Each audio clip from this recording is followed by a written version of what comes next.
Assalamualaikum warahmatullahi wabarakatuh. Baik, di sini saya akan menjelaskan kode program dari 4 studi kasus menggunakan MATLAB. Sebelum saya lanjut, perkenalkan nama saya Muhammad Ikhwan dari Program Studi Teknik Informatika Universitas Handayani Makassar.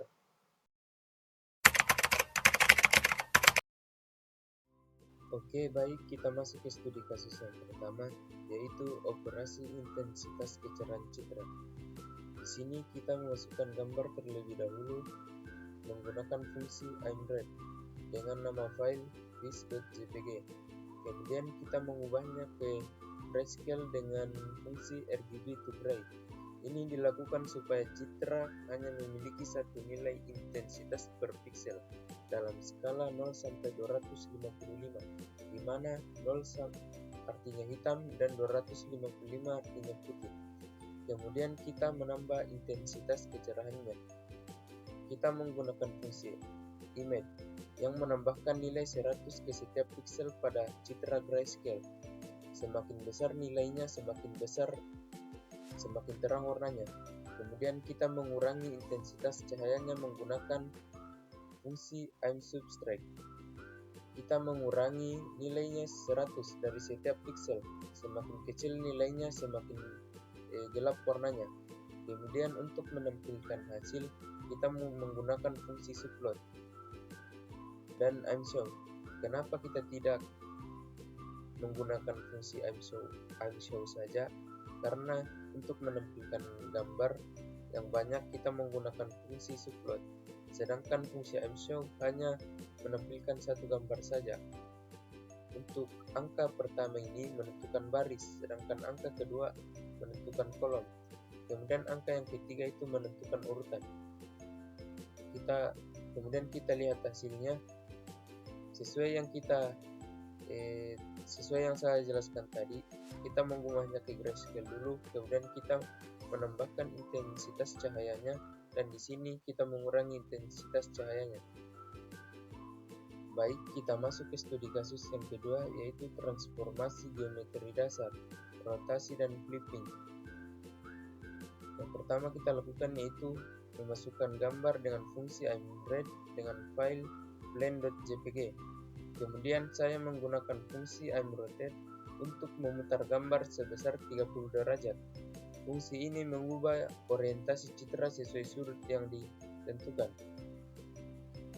Kemudian saya menggunakan fungsi flippler untuk membalik gambar secara horizontal, seperti efek cermin atau mirror. Lalu saya menggunakan flipwood untuk membalik gambar secara vertikal, seperti efek cermin atas dan bawah. Terakhir kita menampilkan gambar seperti yang saya jelaskan sebelumnya di studi kasus yang pertama. Subplot untuk menampilkan beberapa gambar, sedangkan imshow itu hanya menampilkan satu gambar saja. Kemudian kita lihat hasilnya seperti pada gambar di atas. Kita sudah memiringkan sebesar 30 derajat. Kita sudah membuatnya mirror dan kita sudah membaliknya. Kemudian kita masuk ke studi kasus yang ketiga, pemisahan objek dan latar, thresholding Otsu. Di sini saya sudah memasukkan gambar imred dengan fungsi imred dengan nama file point.jpg. Selanjutnya saya menggunakan saya mengubahnya ke grayscale dengan fungsi RGB to gray. Kemudian saya menggunakan fungsi gray.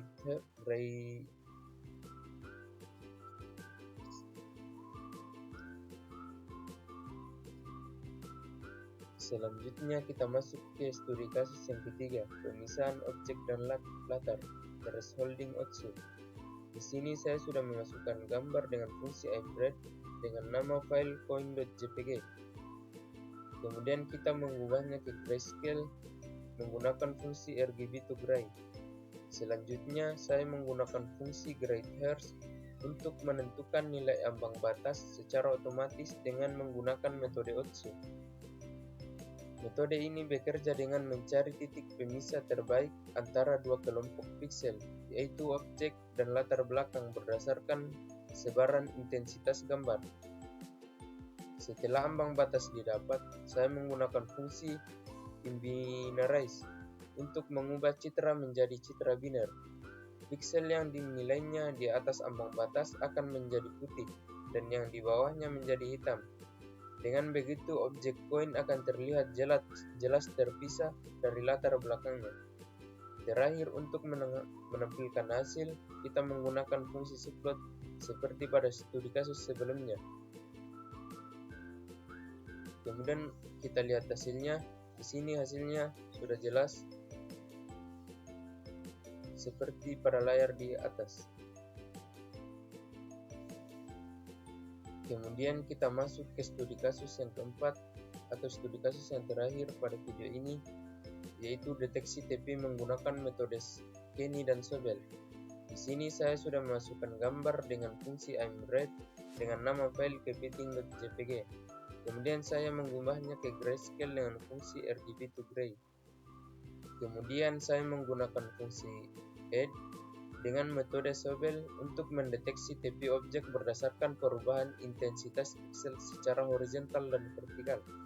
Saya juga menggunakan metode Kenny, yaitu metode deteksi TP yang lebih kompleks karena melalui beberapa tahap seperti penghalusan gambar dan penentuan dua nilai ambang batas, sehingga hasilnya lebih halus dan akurat dibanding Sobel. Kemudian untuk menampilkan hasil, kita menggunakan fungsi subplot. Kemudian kita lihat hasilnya. Di sini sudah ada grayscale, deteksi TP menggunakan metode Kenny dan Sobel. Di sini kita sudah lihat hasilnya menggunakan metode Kenny dan metode Sobel. Terlihat perbedaan jauh antara metode Sobel dan metode Kenny, karena metode Kenny lebih kompleks. Mungkin itu saja penjelasan program yang saya bisa jelaskan. Sekian dari saya, terima kasih. Wassalamualaikum warahmatullahi wabarakatuh.